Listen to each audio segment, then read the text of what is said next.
में ये जरूर बताना कि आपको वीडियो कैसा लगी, ताकि हम अगली वीडियो में कुछ और अच्छा कर सकें और नेक्स्ट वीडियो लगातार ला सकें। ठीक है, तो कमेंट बॉक्स में ये जरूर बता देना वीडियो देखने के बाद कि आपको वीडियो कैसी लगी। ठीक, और अगर चैनल सब्सक्राइब नहीं किया तो चैनल को सब्सक्राइब कर लेना वीडियो देखने के बाद। ठीक है, तो इस सीरीज में जो सबसे पहली वीडियो होगी ये होगी एनवायरनमेंट की। इसमें हम जो है 2000 लगभग 3 से 4 ईयर के पेपर आज डिस्कस करेंगे, और कल की वीडियो में जो है 3 से 4 ईयर के, और आगे जैसे समय बढ़ता जाएगा और उसके हिसाब से हम तो 2-2 वीडियो भी लाते रहेंगे। ठीक है, और आपकी एक सीरीज हम करंट की भी शुरू करने वाले हैं 1-2 दिन में। ठीक है, तो आप बताना कि किस तरीके से चीज़ें शुरू करनी चाहिए। तो सबसे पहले आपको मैं ये बता देता हूँ कि जो एनवायरनमेंट का जो भी टॉपिक है हम ये शुरू कर रहे हैं यहाँ पे, सारे के सारे प्रीवियस हैं, हम 2024 से उल्टा चलेंगे 2018 की तरफ।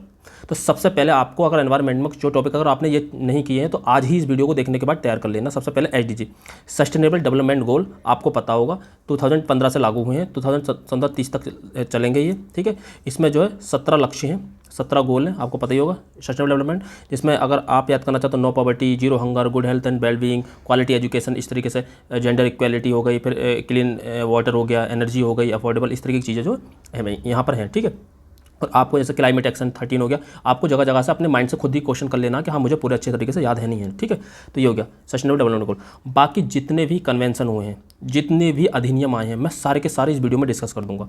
साथ ही जो भी संभावनाएं हो सकती हैं सारी की सारी उसी क्वेश्चन के साथ में यहाँ पर सारी नॉलेज आपको यहाँ पर बताने वाला हूँ। ठीक है, सारी की सारी चीज़ें जो भी आपसे उससे संदर्भित जो भी क्वेश्चन आ सकते हैं, या उससे संबंधित जो भी चीज़ें हैं, जो भी आपको पता होना चाहिए, वो सारी की सारी चीज़ें मैं डिस्कस कर दूंगा यहाँ पर।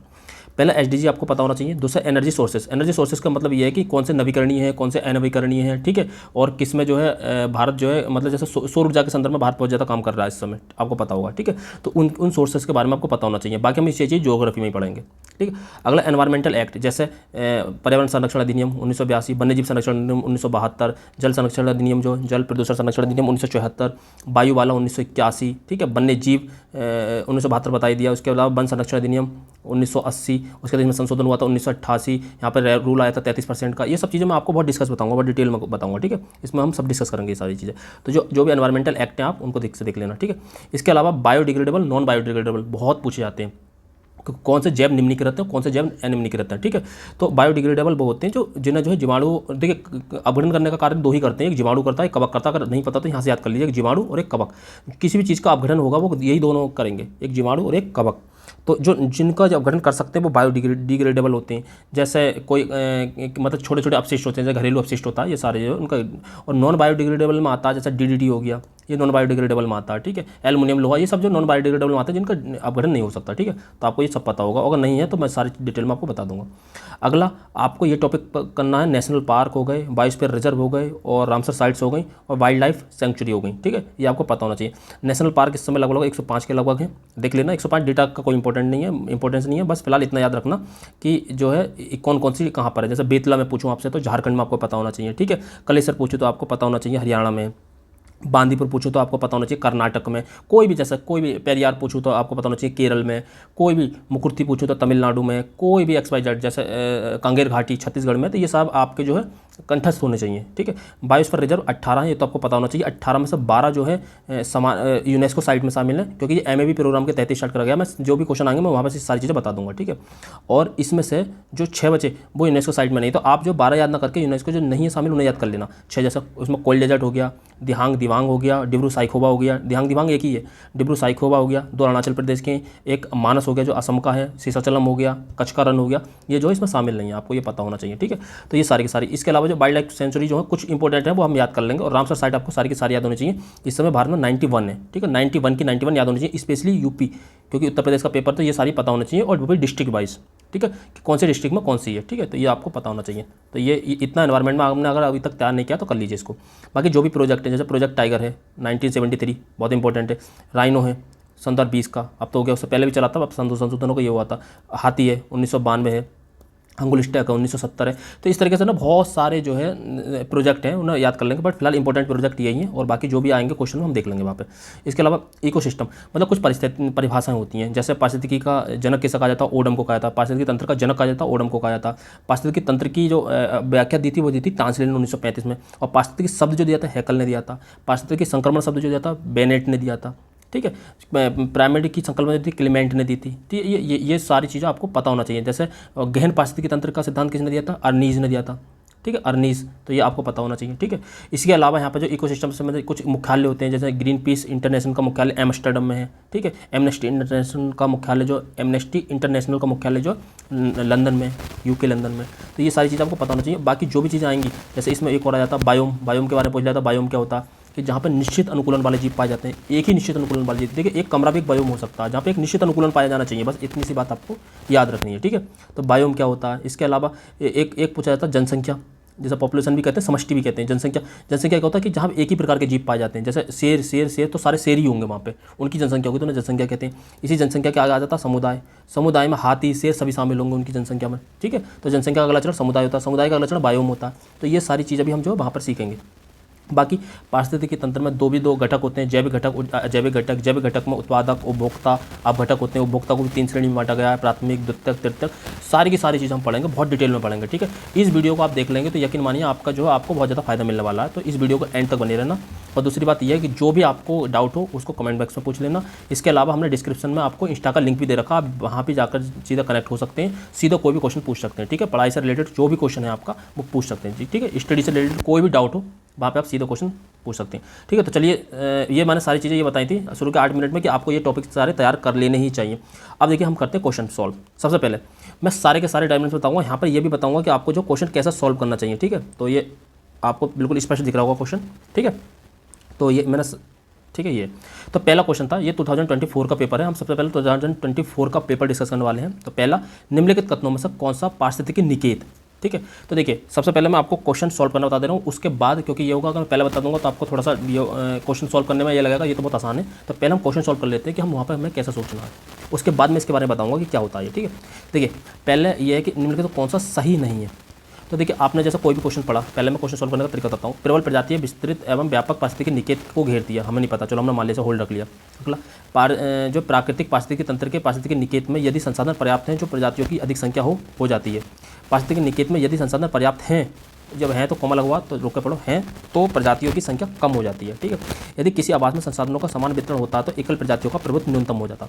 तो देखिए आपको अगर एक चीज़ समझ में आ रही होगी तो मैं हमेशा कहता हूँ एक सिमिलर स्टेटमेंट, अगर आपने इस वीडियो को नहीं देखा तो मैंने एक सिमिलर स्टेटमेंट वाले क्वेश्चन कैसे पूछे जाते हैं और उनमें से एक आंसर कैसे होता है, आप ऑलरेडी सिमिलर स्टेटमेंट पहचान कर कैसे 50-50 में पहुँच सकते हैं, ये मैंने ऑलरेडी वीडियो बना रखी है। अगर आपने नहीं देखी तो उस वीडियो को देख लीजिए अभी जाकर, आपको वहीं पर मिल जाएगा, इसी वाले प्ले लिस्ट में मिल जाएगा। मैं इसी प्ले लिस्ट में इस वीडियो को भी ऐड कर दूँगा। ठीक है, तो ये जो है मैंने बना रखी है ऑलरेडी, तो आप देख लेना। तो जब भी आपको सिमिलर स्टेटमेंट मिल जाती है, प्राकृतिक पारिस्थितिकी तंत्र के पारिस्थितिकी निकेत में यदि संसाधन पर्याप्त हैं तो प्रजातियों की संख्या जो है अधिक संख्या हो जाती है, और यहाँ पे कह रहा है तो प्रजातियों की कम संख्या हो जाती है। तो ये दोनों सिमिलर स्टेटमेंट है। अब जो है अब यहाँ पे आपने इसको एलिमिनेट कर दिया, इन दोनों में से आप एक आ गए। अगर आपको नहीं पता तब, अगर देखिए नॉलेज है तो मैं तो एक बार में लगा देता। ठीक है, तो अब क्या करना है आपको, ये देखना है कि पारिस्थितिकी निकेत, तो इसमें जो है अगर नहीं है, कौन सा सही नहीं है, तो पारिस्थितिकी निकेत में अगर संसाधन पर्याप्त होंगे, आप सेंस से तो सोच सकते हैं ना, अगर संसाधन पर्याप्त होंगे, किसी भी चीज़ के संसाधन पर्याप्त हैं तो संख्या अधिक होगी या कम होगी, तो संसाधन पर्याप्त है तो प्रजातियों की संख्या अधिक हो जाती है। ठीक है, और अगर पारिस्थितिकी निकेत में यदि संसाधन पर्याप्त हैं तो प्रजातियों की संख्या कम हो जाती है। तो संसाधन पर्याप्त है तो अधिक संख्या होगी, ये कहना है संसाधन पर्याप्त है तो संख्या कम होगी। तो कम क्यों हो जाएगी भाई, संसाधन, अरे वही वाली बात है, कहीं पर भी किसी भी जगह जनसंख्या कहाँ पर बसती है, कहाँ पर कौन लोग रहना पसंद करते हैं, जहाँ पर जल संसाधन पर्याप्त हो, जहाँ पर मृदा संसाधन पर्याप्त हो, जहाँ पर हमारे लिए खाद्यान्न उपलब्धता हो, वहाँ पर तो रहेंगे। तो जहाँ पर संसाधन पर्याप्त होंगे वहाँ पर प्रजातियों की संख्या कम हो ही नहीं सकती। तो यही जो इसका गलत और हमसे पूछा नहीं, तो इसका जो हो जाएगा ऑप्शन नंबर सी राइट हो जाएगा। इस तरीके से आप जो चुन सकते हैं ऑप्शन नंबर सी। तो ये सेंस होता है। अब ये कहेंगे कि इतना समय तो हमारे पास होता नहीं है कि वहाँ पे सॉल्व करने का, नहीं, ये बहुत तेज प्रक्रिया है। आप जो जब अपने माइंड से, शांत माइंड से वहाँ पे जब करेंगे तो क्वेश्चन तो बड़ा आसानी से सॉल्व हो जाएगा। दूसरा, अब जो पारिस्थितिकी निकेत होता है क्या, देखिए निकेत क्या होता है, अगर ये कभी पूछ लिया है कि पारिस्थितिकी निकेत क्या होता है, तो निकेत जो किसी भी जंतु का जो उसका कार्यात्मक पता बताता है, कार्यात्मक पता बताता कि उसका व्यवहार बताता है। ठीक है, और कि पारिस्थितिकी निकेत जितना बड़ा होगा वो जंतु का व्यवहार उतना ही अनुकूल होगा वहाँ का उस पारिस्थितिकी तंत्र के अकॉर्डिंग। मतलब कि ये जो है ये कैसा रहता है, कैसा खाता है, कैसा व्यवहार करता है, ये सारी की सारी चीज़ें जो बताता है पारिस्थितिकी निकेत बताता है, बस इतना याद रख लेना। तो पारिस्थितिकी निकेत में यदि संसाधन पर्याप्त हैं तो ये जो है इसकी सही शुद्ध डेफिनेशन ये है कि संसाधन पर्याप्त है तो प्रजातियों की संख्या अधिक होगी, बस इतना याद रखना। तो इसका जो राइट था वो तो ऑप्शन नंबर सी था, क्योंकि हमसे नहीं पूछा था, और वैसे अगर डेफिनेशन के हिसाब से पूछा तो ऑप्शन नंबर बी आप याद रख सकते हो कि पारिस्थितिकी निकेत ये होता है। ठीक है, लेकिन हमसे तो नेगेटिव पूछा था, तो हम जो इसका जो ऑप्शन नंबर सी राइट हो जाएगा। ठीक है, नेक्स्ट देखते हैं। देखिए मैंने कहा था ये भी आया, इसके बाद आपको देखिए बैक टू बैक आपको इस तरीके के क्वेश्चन मिलेंगे, राष्ट्रीय उद्यान के मिलेंगे, बायोस्फीयर रिजर्व के मिलेंगे। देखिए ये बायोस्फीयर रिजर्व का ही है, जैवमंडल रिजर्व। ठीक है, अब इसका देखो इतिहास क्या, यहाँ पे मैं इतिहास बता दे रहा हूँ। देखिए क्या हुआ था कि यूनेस्को ने यूनेस्को ने पर्यावरण और मानव के संदर्भ में जो है एक प्रोग्राम लेकर आया था कि दोनों का संबंध सुधारने के लिए, कि जो मानव जो पर्यावरण को संरक्षित रखे और पर्यावरण मानव को जो भी संसाधन उपलब्ध करा सकता है वो करा दे। ठीक है, तो इसके लिए एक प्रोग्राम शुरू कराया गया था, MAB program, man and biosphere reserve program. ठीक है, तो ये शुरू करा गया था MAB प्रोग्राम। और MAB प्रोग्राम आया कब था, ये आपसे पूछ लिया, तो ये आया था 1971 में। तो यहाँ पर इसके तहत यूनेस्को ने शुरू करा था। देखिए, जो राष्ट्रीय उद्यान है जिसे नेशनल पार्क कहते हैं, ये जो स्टेबलाइज हुआ था, ये हुआ था वन्यजीव संरक्षण अधिनियम 1972 के तहत। जो वन्यजीव संरक्षण अधिनियम 1972 इसके तहत स्थापित हुआ था ये भी, और राष्ट्रीय उद्यान के साथ साथ वन्यजीव अभ्यारण्य भी, एक नेशनल पार्क भी और वाइल्ड लाइफ सेंचुरी भी, ये दोनों जो 1972 के अधिनियम के तहत स्टेबलाइज हुए थे। याद रखना, ये जो इन्हें जो स्थापित करा गया था वो जो किया था नेशनल पार्क और वाइल्ड लाइफ सेंचुरी को, वो करा गया था 1972 के अधिनियम के तहत। और इसे जो किया गया था बायोस्फीयर रिजर्व को, ये करा गया था MAB प्रोग्राम के तहत 1971 में। याद रखना ये, ठीक है। तो इसके तहत भारत में वर्तमान में 18 बायोस्फीयर रिजर्व में, जिसमें से 12 जो हैं आपके यूनेस्को साइट में शामिल है। ठीक है, तो आपको 12 यूनेस्को साइट में शामिल नहीं करने, जो याद नहीं करने, आपको 6 याद करने हैं जो यूनेस्को साइट में शामिल नहीं है। ठीक है, अगर आपने ये याद नहीं किए तो देखिए, ये इसका भी मैंने वीडियो बना रखी है, बट वो किसी प्लेलिस्ट में नहीं है, आज मैं ऐड कर दूंगा उसको भी, तो या तो वहाँ से याद कर सकते हैं। दूसरा, आप कहेंगे तो मैं स्पेशल कुछ वीडियो भी बना दूंगा, जैसे नेशनल पार्क पर स्पेशल वीडियो मैंने बना रखी है ऑलरेडी, मैंने ट्रिक से वहाँ पर नेशनल पार्क आपको बता रखे हैं। आपको सिंपल तरीके से 105 के 5 बहुत सिंपल तरीके से कैसे याद कर सकते हैं, ये कहानी बनाकर, तो वहाँ पर मैंने ऑलरेडी उसकी वीडियो बना रखी है, आप उसको जाकर देख सकते हैं। ठीक है, दूसरा बायोस्फीयर रिजर्व की बात है, तो जैसे अगर हम जैसा भारत के मैप की बात ले लें, ये ठीक है, जैसे भारत के मैप की ऐसे ले लें, तो देखिए यहाँ पर जो हिमाचल प्रदेश में एक कोल्ड डेजर्ट है। ठीक है, ये इस तरीके से ऐसा जाओ, तो कोल्ड डेजर्ट, यहाँ पर कंचनजंगा है, यहाँ पर दिबांग दिहांग है, यहाँ पर असम में एक मानस है। ठीक है, सुंदरबन है, ठीक है, सिमलीपाल है, ठीक है, सीसाचलम है, इस तरीके ग्रेट निकोबार है। या 18 का 18 है। इसमें से कौन से जो यूनेस्को साइट में शामिल नहीं है, एक तो कोल्ड डेजर्ट है, उसके अलावा दिबांग दिहांग और डिब्रू साइखोवा, दो वहाँ के हैं, एक मानस है, एक कच्छ का रण और एक सीसाचलम है। ये 6 नहीं है, तो ये जो है आप याद रख सकते हैं। तो फिलहाल ये था, हमसे फिलहाल ये पूछा कि कौन से राज्य में कौन सा, तो आप राज्य सहित याद कर सकते हैं। ये वीडियो मैंने ऑलरेडी बना रखी है, अगर नहीं है तो आप बता देना, मैं एनवायरमेंट की इससे रिलेटेड वीडियो बना दूंगा। जैसे सिमलीपाल जो है, सिमलीपाल आपका कहाँ पे है, तो सिमलीपाल है उड़ीसा में। ठीक है, नौकरेक कहाँ पर, नौकरेक है आपका मेघालय में, मानस है जो असम में, अगस्त्यमलाई है केरल में। ये सब चीज़ें आपको वैसे भी पता होंगी। ठीक है, तो इसके बेस पर आपका जो ऑप्शन हो जाएगा, A का 2 और B का आपका 4 और C का जो जाएगा आपका 1, तो ऑप्शन नंबर D हो जाएगा। ठीक है, जो मैं समानता देखिए, जो मैं ट्रिक बताता रहता हूँ, जो समानता ट्रिक बताता रहता हूँ, देखिए ट्रिक यहाँ पे अप्लाई हो रही थी। आप जैसे 24 वाले पेपर में देखेंगे बहुत जगह नहीं होगी, मैं इस बात को एडमिट कर रहा हूँ, नहीं होगी, तो ट्रिक पर नहीं जाना। अगर आपकी जो देखिए बहुत एंड कंडीशन आती है, देखिए दो सिमिलर स्टेटमेंट चुन लेते हैं, ये एलिमिनेट, बाकी थर्ड का थर्ड हम नहीं लेते, तो ये एलिमिनेट, ऑप्शन नंबर D, इस बेस पर भी आप चुन सकते हैं। तो ऑप्शन 10 का ऑप्शन नंबर, तो 10 क्वेश्चन का हो जाएगा, ऑप्शन नंबर D भी राइट हो जाएगा। तो इस बेस पे भी चुन सकते हैं आप। ठीक है, इससे रिलेटेड मैंने चीज़ें बना रखी है, लेकिन इसको बहुत अच्छे से अप्लाई करना है, याद रखना, नॉलेज भी होना बहुत जरूरी है इसके साथ साथ। अब मैं कुछ चीज़ें इसमें लेकर आऊँगा स्पेशल, तो आपको पता चल जाएगा। ठीक है, हर दिन वीडियो आएगी, आप बताना बस कमेंट बॉक्स में आपको वीडियो कैसे लगी। अगला 11 क्वेश्चन, वैज्ञानिक जांच, यह है निम्नलिखित कथनों पर विचार करना और सही उत्तर की जांच करनी है। ठीक है, तो क्या वैज्ञानिक जांच व्यवहारिक आदर्शों के प्रति प्रतिबद्धता पर निर्भर करती है। तो ये बताइए आप, इसको मैं बोलता हूँ बोनस क्वेश्चन, ये बोनस क्वेश्चन है। क्यों? क्योंकि ये बताइए बिल्कुल जनरल स्टेटमेंट है, और मैं कहता हूँ जो जनरल स्टेटमेंट होगा उसे हमें अपनी तरफ से कुछ भी नॉलेज नहीं लगानी है कि ये सही हो सकता है, ये गलत हो सकता है। अगर आपको नहीं पता तो उसको राइट ही मानकर चलना है, हमेशा राइट मानकर चलना है। और अगर आपको होता ना कि पढ़ने के बाद थोड़ी सी वाइब्स आती हैं कि यार ये तो पॉजिटिव लग रहा है, ये चीज़ तो होनी ही चाहिए, तो इस कंडीशन में आपको क्या करना होता है, उस कंडीशन में आपको उसको राइट ही मानना होता है। जैसे वैज्ञानिक जांच व्यवहारिक आदर्शों के प्रति प्रतिबद्धता पर निर्भर करती है, तो क्यों नहीं करेगी भाई, व्यवहारिक जांचों के प्रति प्रतिबद्धता पर निर्भर ही करेगी, सिंपल सी बात है, क्यों नहीं करेगी। ठीक है, दूसरा, विज्ञान में ईमानदारी विशेष रूप से महत्वपूर्ण है भाई, तो और क्या बेईमानी थोड़ी महत्वपूर्ण होगी, तो ईमानदारी महत्वपूर्ण होगी। तो इस कंडीशन में आपको दोनों ही राइट लेने हैं। देखिए ये क्वेश्चन किसी ने नहीं पढ़ रखा होता, ना ही किसी से आता है। बस ये क्या होता है कि जो कट ऑफ क्लियर करते हैं वो बच्चे जो है इसको दोनों राइट ही लगाएंगे। रीज़न ये है कि और वो सही ही करेंगे, 99% बच्चे इसको सही करेंगे। और जो बच्चे जो है कट ऑफ क्लियर नहीं कर पाते वो क्या करेंगे, अरे नहीं ईमानदारी तो महत्वपूर्ण लग रही है, लेकिन हो सकता है आदर्शों के व्यवहार में आदर्शों में ना हो, ये नहीं हो, वो नहीं हो। अपना एक्स्ट्रा दिमाग लगाते हैं, एक्स्ट्रा दिमाग नहीं लगाना, जो हमसे क्वेश्चन पूछा है बस उसी के अकॉर्डिंग हमें सोचना है और शांति से अपना जो है जो भी एक ऑप्शन है अपना चूज कर लेना है। ठीक है, तो ये जो होंगे ये सब बोनस क्वेश्चन बोलते हैं, ये दोनों सबके राइट होने हैं। ठीक है, इन क्वेश्चन को बोनस क्वेश्चन बोलते हैं, तो ऑप्शन नंबर A इसका राइट हो जाएगा। ठीक है, अगला देखिए, अब ये निम्नलिखित में से कौन सा उच्च से निचले क्रम में, तो देखिए उच्च से ये चीज़ जरूर पढ़ा करिए, उच्च से निचले क्रम में। तो सबसे बड़ा संघ कौन सा होगा, पौधे की प्रजातियों का सही क्रम में, तो सबसे पहले आपको पता पादप जगत ही होगा। अगर ये चीज़ भी आपको पता है कि पादप जगत, क्योंकि प्लांट किंगडम होता है ना, प्लांट किंगडम सबसे बड़ा, ये क्योंकि एक पूरा प्रजाति का पूरा एक समूह आ गया प्लांट किंगडम, पूरी पादप प्रजातियाँ आ गई, सबसे बड़ा हो गया, तो इस बेस पर भी आप चुन सकते थे प्लांट किंगडम। बाकी आपको पता ही है प्लांट किंगडम, फिर संघ के बाद बण, गण सबसे छोटा होता है। ठीक है, बाकी इसका देखिए ये चीज़ें जो है आपको याद ही करनी पड़ेंगी। अब इसमें आप कोई ट्रिक ढूंढेंगे कि नहीं ये वर्ग से वर्ग ढूंढ लो, जगत से जगत ढूंढ लो, तो ये वाला इसमें से एक ऑप्शन चुन लो, ऐसा नहीं होता। तो इसमें नहीं है, इसमें आपको याद ही करना पड़ेगा, सेंस लगाना पड़ेगा कि उच्च कौन सा हो सकता है। इसमें आप ये तय करिए उच्च और निचला। सबसे छोटा कारण क्रम क्या हो सकता है, वर्ग गण से बड़ी हो सकता है, संघ बड़ा ही हो सकता है, तो सबसे बड़ा क्या हो सकता है, पादप जगत हो सकता है। तो ऑप्शन नंबर डी इस तरीके से आप चुन सकते हैं। मतलब अपने माइंड में सोचिए कि सबसे बड़ा इनमें क्या हो सकता है। अगर आपको नहीं पढ़ा, इतना तो पढ़ ही रखा होता है कि छोटा छोटा चीज़ें। देखिए याला देखिए, ये भी आपका सिमिलर स्टेटमेंट क्वेश्चन है। जो सिमिलर स्टेटमेंट है वही क्वेश्चन है। देखिए सिमिलर स्टेटमेंट वाले 2 क्वेश्चन आए थे एनवायरमेंट में। अंडमान तथा निकोबार द्वीप समूह निम्नलिखित में से किस कारण से प्रलयकारी प्रवाल व्यंजन हुआ तथा प्रवालों की सामूहिक मृत्यु हो गई। तो देखिए हिंद महासागर के तापमान में 2 डिग्री सेंटीग्रेड की वृद्धि या हिंद महासागर के तापमान में 4 डिग्री सेंटीग्रेड की कमी। तो जो प्रवाल की मृत्यु का कारण होता है, ये एलिमिनेट। तो प्रवाल की मृत्यु का कारण जो होता है वो तापमान में वृद्धि होता है। याद रखना, तापमान में वृद्धि से प्रवाल की मृत्यु हो जाती है। प्रवाल की मृत्यु 2 ही तरीके से होती है।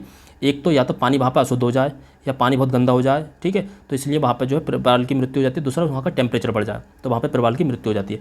भारत में देखिए सुंदरबन के डेल्टा के पास प्रवाल नहीं पाए जाते। क्यों? क्योंकि वहाँ पे गंगा और ब्रह्मपुत्र का पानी गिरता है, ठीक है, जो जमुना मिलकर पानी गिरता है, तो उसको जो है इस वजह से वहाँ पे प्रवाल नहीं पाए जाते। इसके अलावा खंबात की खाड़ी में भी नहीं पाए जाते, क्योंकि खंबात की खाड़ी में नर्मदा और ताप्ती का जल गिरता है, और वहाँ पे क्योंकि वो अवसाद लेकर आती हैं, नदियाँ तो अवसाद लेकर आती हैं, तो अवसाद के होने की वजह से वहाँ का पानी जो है प्रदूषित हो जाता है। इस वजह से खंबात की खाड़ी में भी जो है प्रवाल नहीं पाए जाते हैं। इसके अलावा कच्छ की खाड़ी में कोई जल नहीं गिराता, कोई नदी जल नहीं गिराती, तो कच्छ की खाड़ी में प्रवाल पाए जाते हैं।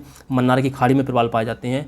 अंडमान निकोबार में प्रवाल पाए जाते हैं। लक्षद्वीप में प्रवाल पाए जाते हैं। मन्नार की खाड़ी में प्रवाल पाए जाते हैं। यहाँ पर जो सब में प्रवाल पाए जाते हैं, ठीक है। यहीं पर डुगोंग भी पाई जाती है। जहाँ पर प्रवाल पाए जाते हैं वहाँ पर डुगोंग गाय भी पाए जाते हैं।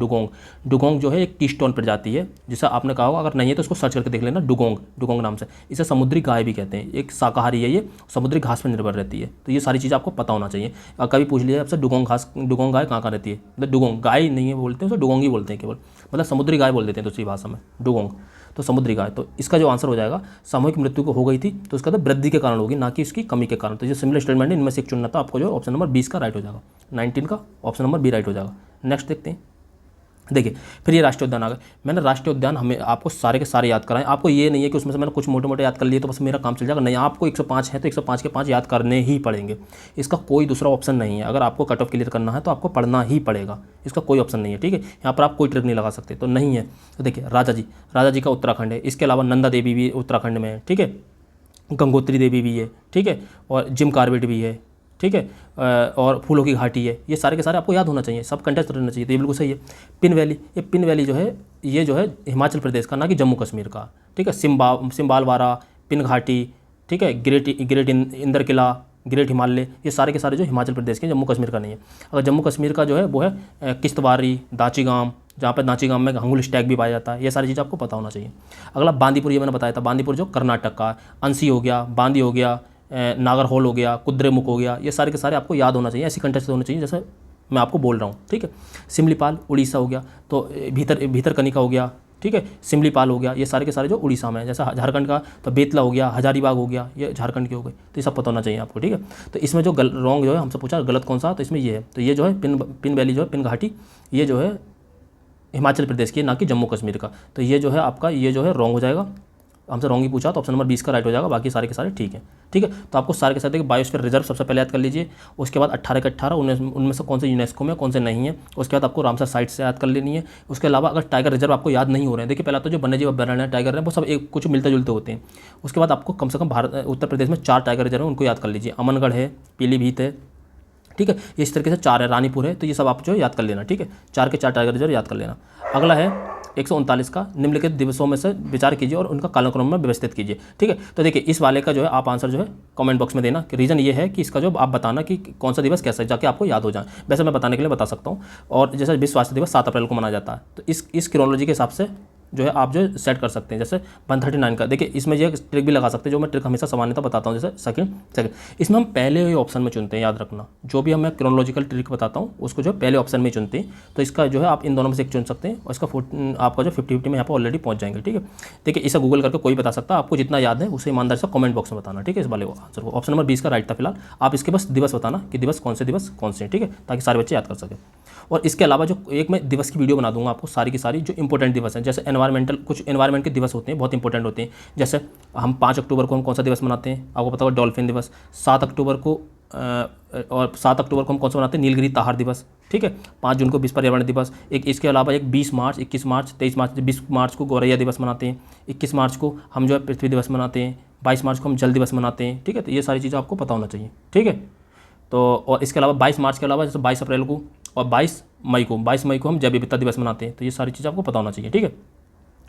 तो यहाँ पर 21 मार्च को जो मैंने गलत बोल दिया, 21 मार्च को जो है हम वन दिवस मनाते हैं, ठीक है। वन दिवस मनाते हैं हम 21 मार्च को, ठीक है। 20 मार्च को गौरैया, 21 मार्च को वन दिवस और 22 मार्च को हम जल दिवस मनाते हैं। बस इतना याद रख लेना। ऐसे ये इस तरह की चीज़ों को भी आप याद रख सकते हैं। जैसे 2 फरवरी बहुत आता, 2 फरवरी को हम आर्द्रभूमि दिवस मनाते हैं। तो ये सारे के सारे दिवस आपको पता होना चाहिए। दिवस बहुत ज़्यादा इंपॉर्टेंट है। नेक्स्ट अगला देखते हैं। देखिए ये जो होता है जैविक अनुक्रमण, इसे बोलते हैं अगर आप बोलेंगे तो इसे बोलते हैं जो है सक्सेशन बोलते हैं, इसे अनुक्रमण को बोलते हैं सक्सेशन, ठीक है। तो ये क्या होता है, यहाँ पर क्या होता है कि जैसा कोई भी है कहीं पर भी जैसे पृथ्वी का जैसा निर्माण होता है, तो जैसा चट्टान है, चट्टान का अपक्षय अपरदन से धीरे धीरे यहाँ पर मृदा का निर्माण होना। मृदा में हल्के सबसे पहले क्या उगता है, काई, घास, शैवाल, लाइकेन, ये सब उगते हैं। उसके बाद यहाँ पर छोटे वृक्ष उगना, फिर झाड़ियाँ उगना, झाड़ियों से पूरे वृक्ष उगना। इसके बाद इस पूरे इसे बोलते हैं प्राथमिक सक्सेशन। उसके बाद ये पूरे वृक्ष नष्ट हो जाना किसी प्रक्रिया से, और उसके बाद दोबारा यहाँ पर वृक्ष उगना। तो इसकी घटना के बीच की घटना को जो संक्रमण काल होता है उसे बोलते हैं सीयर। ये क्वेश्चन बहुत आता है, सीयर, इसे सीयर बोलते हैं। और इससे दोबारा फिर वृक्ष बन जाना, इसे बोलते हैं द्वितीय अनुक्रमण। तो इसे सक्सेशन बोलते हैं, ठीक है। तो द्वितीय अनुक्रमण, प्राथमिक अनुक्रमण, द्वितीय अनुक्रमण। इसमें होता क्या, सबसे पहले क्या होता है, देखिए इनमें एक बार याद कर लीजिए। सबसे पहले होता है नग्नीकरण, न्यूडेशन भी बोलते हैं इसे, नग्नीकरण होता है।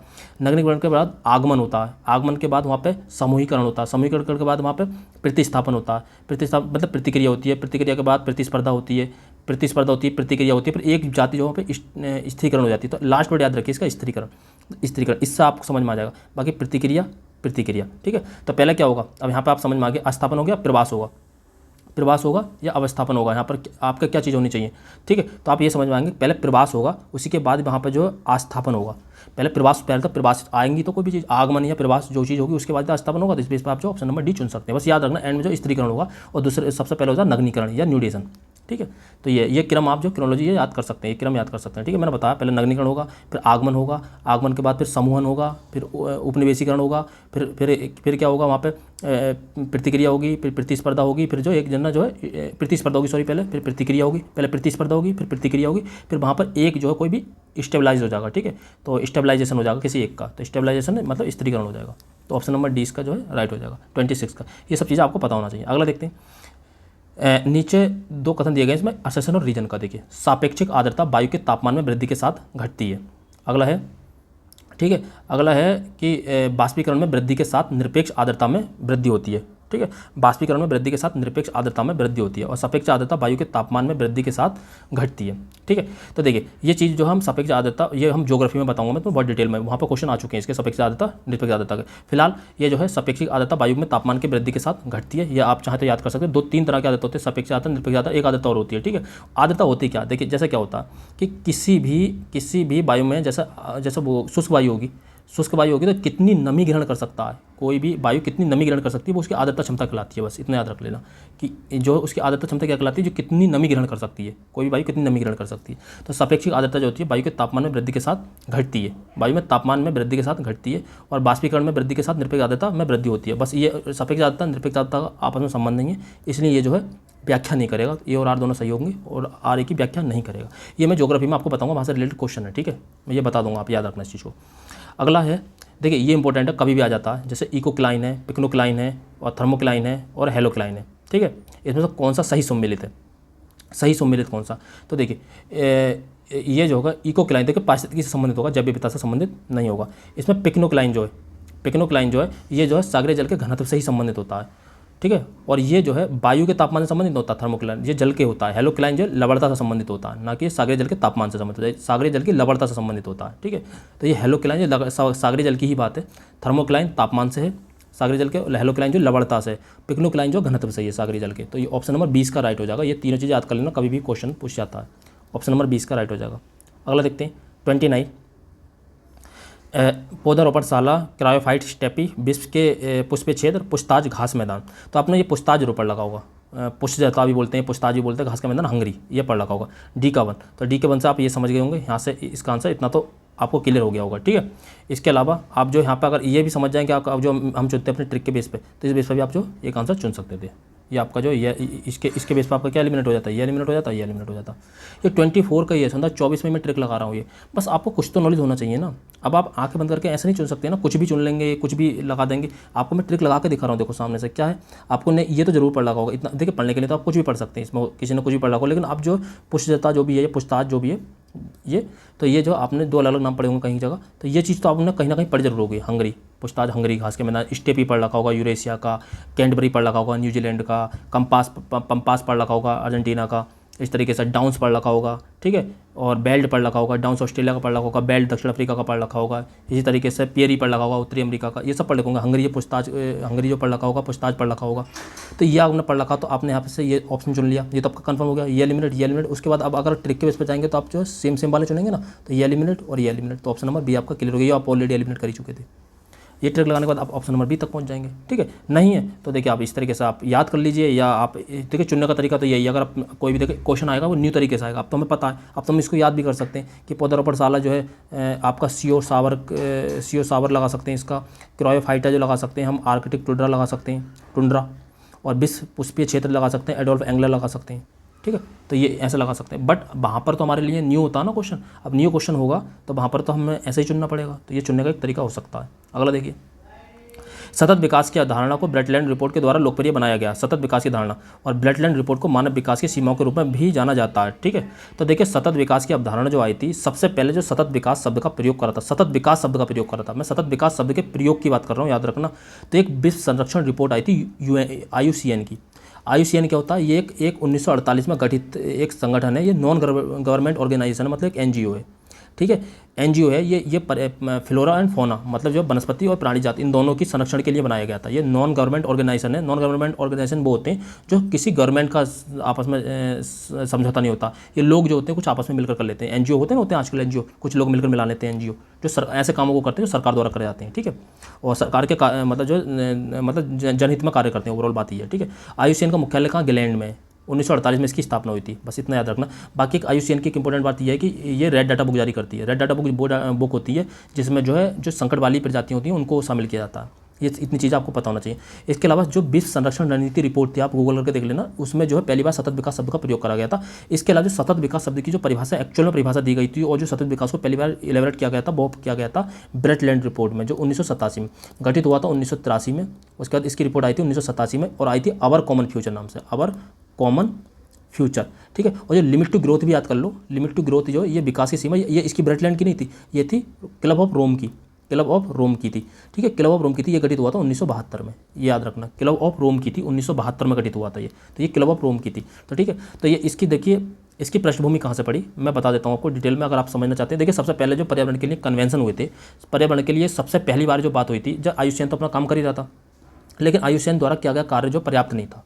IUCN द्वारा जो किया गया कार्य जो था वो पर्याप्त नहीं था। इसलिए क्या हुआ था, इसलिए जो है पहली बार 5 जून 1972 में स्वीडन के स्टॉकहोम में पहली बार जो पर्यावरण के लिए एक सम्मेलन हुआ, जो अंतर्राष्ट्रीय सम्मेलन था, जिसमें सभी देश लगभग अधिकांश देश जो एकत्रित हुए थे एक जगह, ठीक है। तो इसी संदर्भ में 5 जून को पर्यावरण दिवस मनाया जाता है। विश्व पर्यावरण दिवस इसी वजह से मनाया जाता है। 5 जून 1972 को जो पहला सम्मेलन हुआ था, ठीक है। यहाँ पर जो है ये प्रतिबद्धता जताई गई थी कि जो है हम जो है पर्यावरण के संरक्षण की दिशा में हम कार्य करेंगे सब मिलकर, ठीक है। तो यहाँ पर हम करके चले गए। और ये बात यहाँ पर एक बात और तय हो गई थी, हम हर 10 वर्ष में इसी तरीके से एकत्रित होंगे और पर्यावरण सम्मेलन करेंगे ताकि हम जो आगे की रणनीति तैयार कर सकें। अब 1972 के बाद इस यहाँ पर एक बड़ा काम ये हुआ था, याद रख सकते हैं, यूनेप की स्थापना हो गई थी।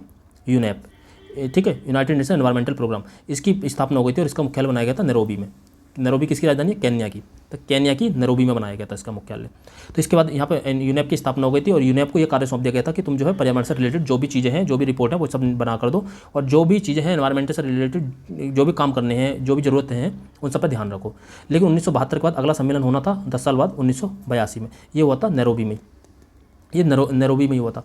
अब नैरोबी में हुआ था, तो नैरोबी में होने के बाद जब यहाँ पर एक चीज़ महसूस की गई कि भाई 10 साल में हमने 10 साल पहले जो पर्यावरण सम्मेलन हुआ था और आज का जो सम्मेलन हुआ उसमें कोई ज़्यादा बड़ा अंतर है नहीं, और कोई भी देश जो प्रतिबद्धता नहीं जता रहा है, कोई भी देश अपनी प्रतिबद्धता नहीं दिखा रहा है, ऊपर से कोई इतना बड़ा चेंज नहीं आया, और लगातार ग्लोबल वार्मिंग जैसी घटना जो बढ़ रही है, ठीक है, मतलब जो ग्लोबल वार्मिंग लगातार बढ़ रही है, ठीक है।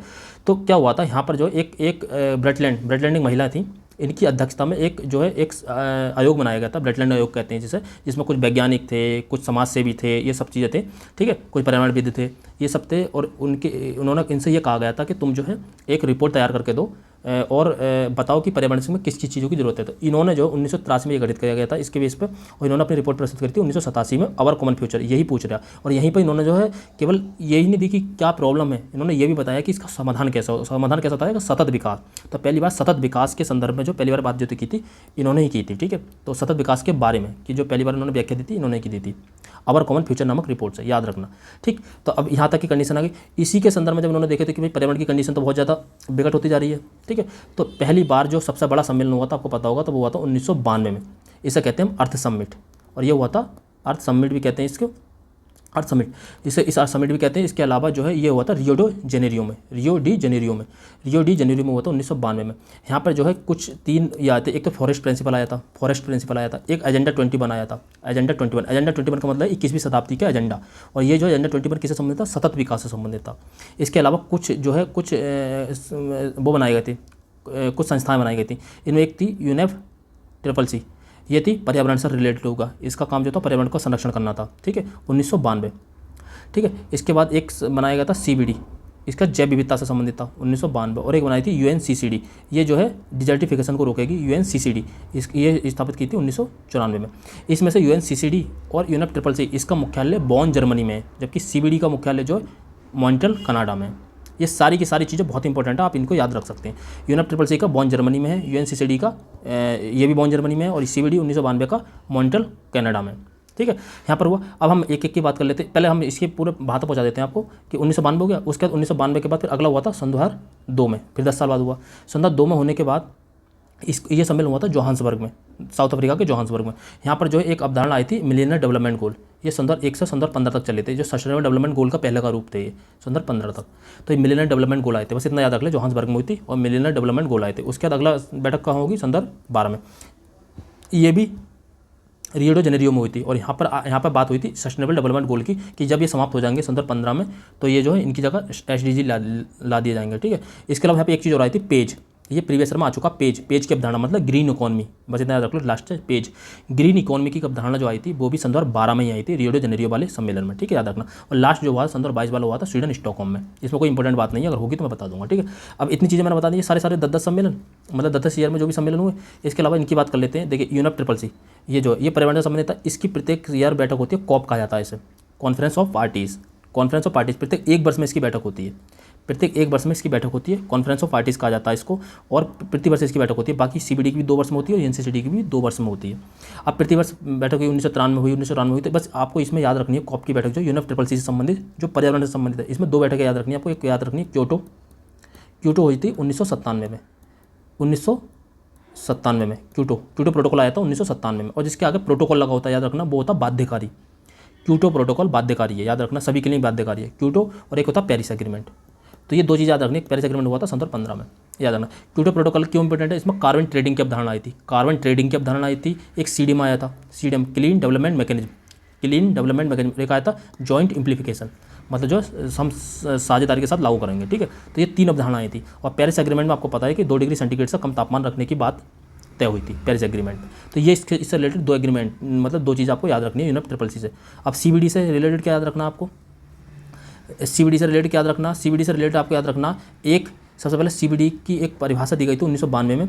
उसमें जो है तीन नियम दिए गए थे, पहला, दूसरा, तीसरा बताता हूँ। पहला, जैव विविधता का संरक्षण करना, दूसरा जैव विविधता का संरक्षण, उसका सतत प्रयोग और उससे होने वाले लाभों का न्यायोचित वितरण, ये 3 थे, संरक्षण, सतत प्रयोग, उससे होने वाले लाभों का न्यायोचित वितरण। तो ये हो गया CBD। और भारत ने CBD की जो प्रस्तुत करा था वो करा था CBD के संदर्भ में जैव विविधता अधिनियम सन 2002 में भारत ने, और एक अथॉरिटी बनाई गई थी सन 2003 में, और उसका मुख्यालय बनाया गया था चेन्नई में। बस जैव विविधता संबंध इतना ही है।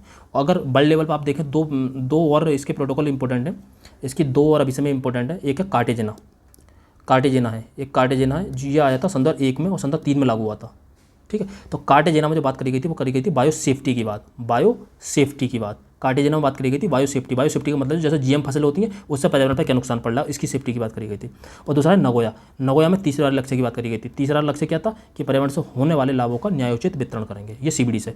UNCCD का मतलब यह है डेजर्टिफिकेशन को रोकना। सन 2030 तक हम 26 मिलियन हेक्टेयर 96 मिलियन हेक्टेयर हमारी भूमि बेकार है, उसमें हम 26 मिलियन हेक्टेयर भूमि को सही कर लेंगे, बस इतनी सी बात है। ये सारे के सारे पर्यावरण कन्वेंशन हो गए आपके। और आपको और भी समझने जैसे अगर आएगा ओजोन वगैरह का तो मैं वहाँ पर समझा दूंगा, ओजोन का जैव विविधता का जो भी आएगा वहाँ पर समझा दूंगा।